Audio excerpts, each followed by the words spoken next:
Hello, and welcome to the Revision Effects Artist Series. We feature artists and creatives who are innovating using our image processing and VFX plugins in unique ways.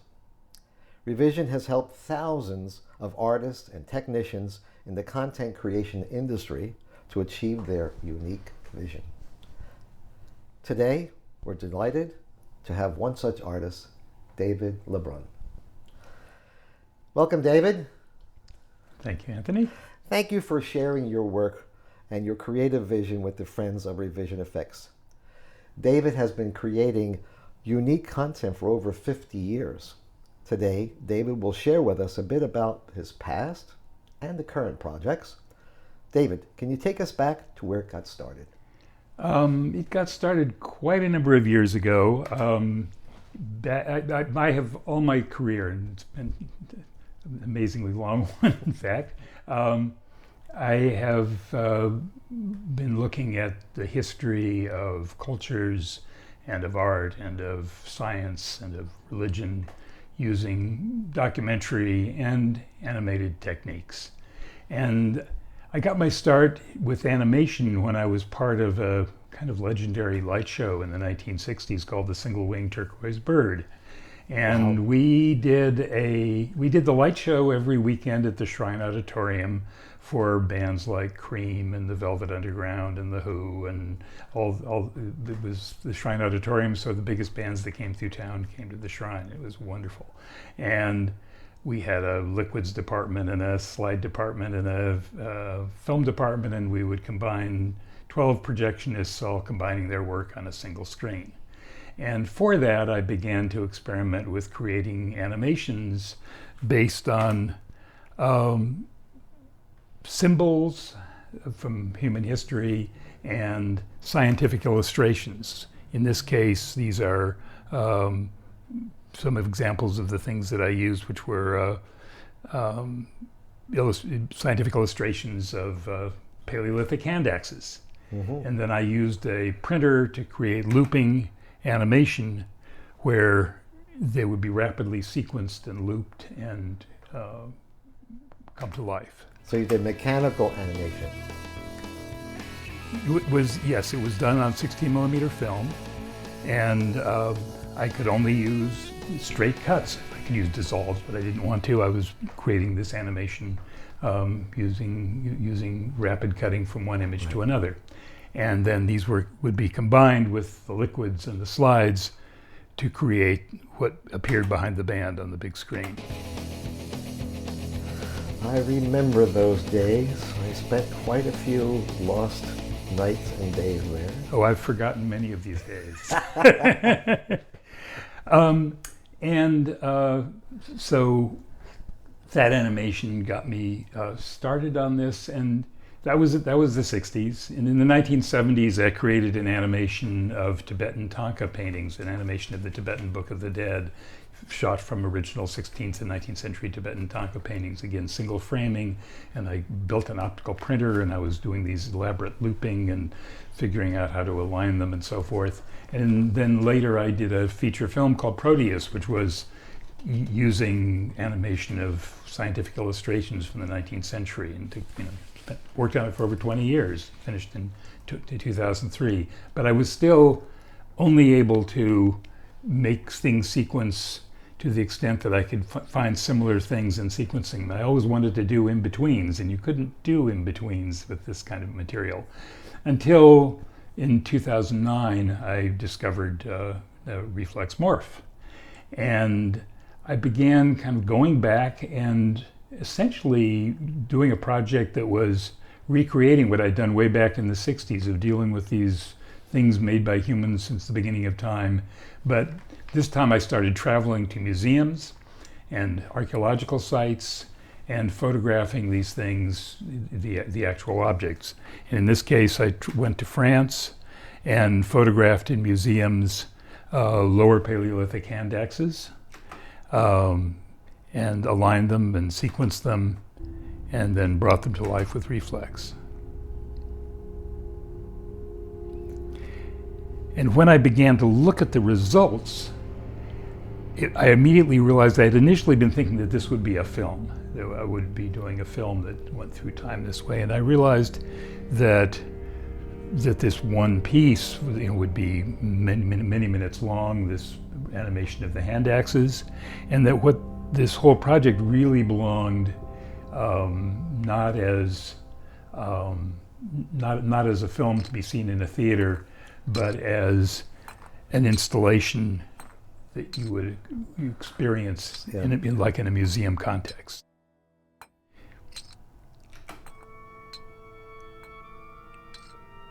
Yeah, I think you showed me these when we first met. These are, parts of that sequence of moving, from the lower Paleolithic to the upper Paleolithic and forward.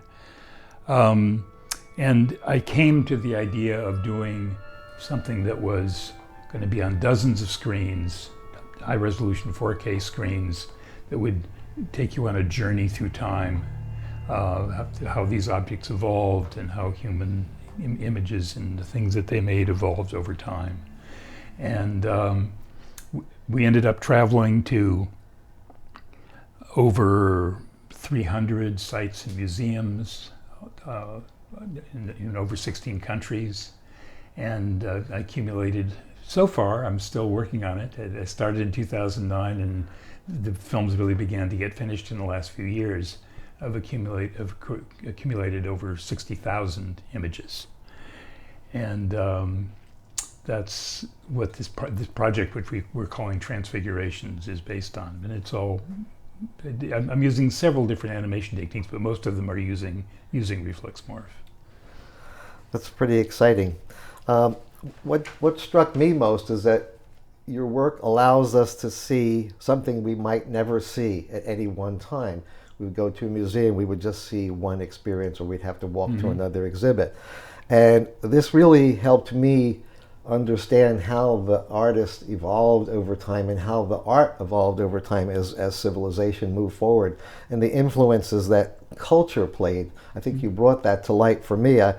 I'm interested in restoration of motion pictures, so saving old films about what's going on in the past to me is just very similar.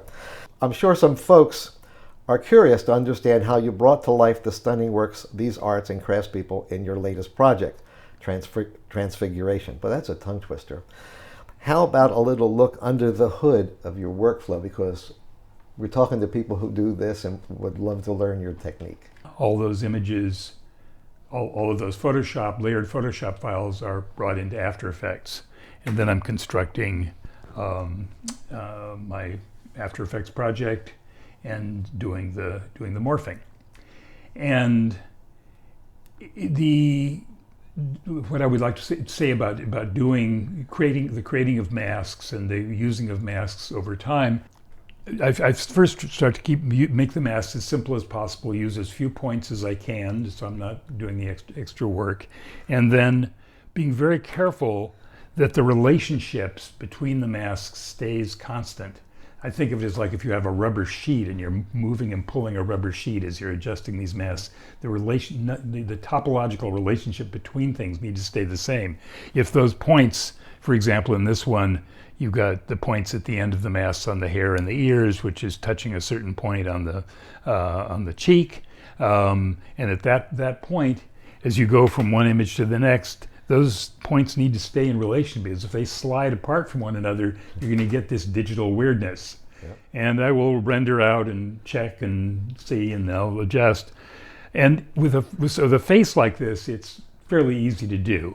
But when you get into some kind of much more abstract form, then you have to really watch it, because as things are changing, or you get into something where it's changing radically from one to the next, it's a lot to keep track of to make sure that those points don't slide in relation to one another and create digital strangeness. So there are those factors. And then some in the most complex ones, like this is an animation of Vishnu, where I created over 100 masks and 1,000 points. And there's 24 images in the animation, and for each one of those 1,000 points needs to be manually adjusted, and it gets to be really easy to lose track of what the relationships are and have things slide across one another, or get digital and funky. And the only way I know how to do it is you do it, you make the adjustments, you render out, you look at it, and your eye will be drawn to anything that is nasty or digital or unpleasant. And what you want is not to have your eye drawn to weird things. You want to see the whole thing as an organic, living, natural thing, which is all moving like you're watching a dancer. You're not going, what's that weird stuff going on with its foot? It's like you want the whole thing to be an organic whole that is changing in a natural way. And so that's basically how I approach dealing with, morphing from how I deal with making masks and using points in reflex. That was fascinating. The first time I saw your style, it was so engaging, and I felt as though I was transported through time. And how did you make that happen?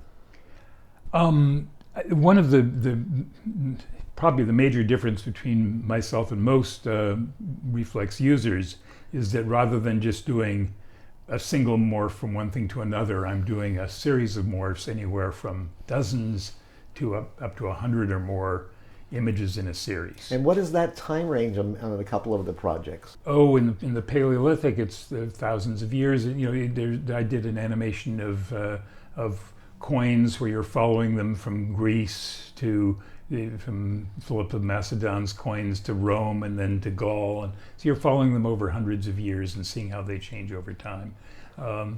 So when I am setting up a project, I bring the images into After Effects, and I create a master comp in which I've chosen an interval anywhere from 3 seconds to, and so far up to 24 seconds. It could be longer from one morph to the next. Then I'm taking that master comp and bringing it into a morph comp. And here you're seeing it with having done morphs at 12-second intervals for each of 60 Zapotec urns. And once I have determined that I like the sequence I've got, then I will start breaking it up into layers. And the way I do that is I'm going in for a close-up there. As I am looking at the images, I come to a point where I decide I need to add points or take away points, or add a mask or take away a mask. I will copy the layer, paste and create a new layer, identical, adjust the in and out points so it's like stair-stepping through them, and I will make whatever adjustment to customize the mask for that particular section of the animation. And then each time I come to a point like that, I will break off and add a new layer. Then you end up with an animation like these.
And it's beautiful. Thank you. And it's absolutely beautiful. Well, that was a lot of fantastic information. For those of you who would like to learn more about David's work, visit NighFire Films, nightfirefilms.org on the internet. David, I hope you have a chance to take a look at our newest product, Autograph, which supports all of the Revision Effects plugins and allows developing content in any format, delivering the same project in any resolution aspect ratio. Autograph allows you to create your own canvas size and shape to enhance the audience experience. So for some of these concepts for museums where you have a large wall where you could actually fill a wall, you can actually build the whole project to fit that experience. So, well, the artist series is designed to feature our users and how they utilize our tools. We'd love to hear from you about your work. Please drop us a note at artistseriesrevisioneffects.com. We'd love to hear about your work. And also sign up for our newsletter so you learn about our latest products. And thank you very much for joining us. And remember, keep creating.